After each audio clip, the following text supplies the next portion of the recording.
ഇരിക്കും. രജിസ്ട്രേഷൻ അല്ലേ? പേര് യേശു. യേശു. YASA. യേശു. അച്ഛൻ്റെ പേര് യേശു. YAA. അല്ല, അപ്പൊ തന്റെ പേര് യേശു. ഓ ഓ ഓ ഓ. അച്ഛന്റെ പേരും മകന്റെ പേരും ഒന്ന് തന്നെയാണല്ലേ? ഓ, യേശു സൺ ഓഫ് യേശു. അല്ല, ഞാനും പിതാവും ഒന്ന് തന്നെയാണ്. എന്നെ കാണുന്നവൻ പിതാവിനെ കാണുന്നു, പിതാവിനെ കാണുന്നവൻ എന്നെ കാണുന്നു. ഞാനും പിതാവും പരിശുദ്ധാത്മാവും ഒന്ന് തന്നെയാണ്. എടോ, തനിക്ക് കളിക്കാനുള്ള സ്ഥലമല്ലേ ഇത്? ഇവിടെ 10-15 പേര് ഇനിയും നിൽപ്പുണ്ട്. അവരെ എല്ലാം നോക്കിയിട്ട് വേണം എനിക്ക് അടുത്ത കാര്യങ്ങൾ ചെയ്തിട്ട് വേണം എനിക്ക് ഇവിടുന്ന് പോകാനായിട്ട്. ഞാൻ കൃത്യമായിട്ടുള്ള ഡീറ്റെയിൽസ് ഒക്കെ പറഞ്ഞേ. ഞാൻ പറഞ്ഞത് തന്നെ. എടോ, താനെന്തോ പറയുന്നത്? തന്റെ ആധാർ കാർഡിൽ കിടക്കുന്നു അച്ഛന്റെ പേര് ദാവീദ് എന്ന്. റേഷൻ കാർഡിൽ കിടക്കുന്നു അച്ഛന്റെ പേര് ജോസഫ് എന്ന്. വോട്ടർ ഐ ഡി കിടക്കുന്നു തന്റെ അച്ഛന്റെ പേര് യഹോവ എന്ന്. ഇതിന്റെ പലതും.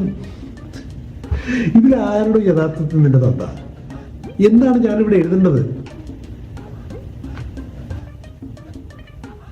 ശരി, എന്റെ അമ്മ ആരാണ്? എന്റെ മകൾ.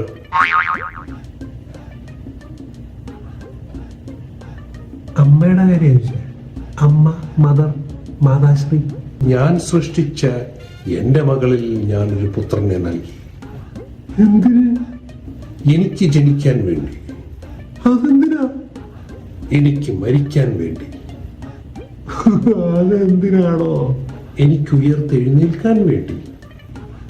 അതെന്തിനാ? മനുഷ്യരുടെ പാപം തീർക്കാൻ വേണ്ടി. അപ്പൊ ഈ പാപം ഉണ്ടാക്കിയത് അതും ഞാൻ തന്നെ. എന്ത് തേങ്ങയാണോ തന്നെ പറയുന്നത്? ഇതൊന്നും ഞാൻ പറയുന്നതല്ല സർ. എന്റെ പേരിൽ വിശ്വാസികൾ പറഞ്ഞു നടക്കുന്നതാണ്. അതുകൊണ്ട് തന്നെ അന്തസ്സുള്ള ഒരു മനുഷ്യനെ ജീവിക്കാൻ എന്നെ കൊണ്ട് സാധിക്കുന്നില്ല. സാറിന് പറ്റുമെങ്കിൽ ഈ മനുഷ്യരാകർഷിക്കുന്ന പോലെ ആ ലിറ്റ്മസ് പരിപാടിയിൽ എനിക്കൊരു ടിക്കറ്റ് സ്പോൺസർ ചെയ്യാൻ സാധിക്കുമോ?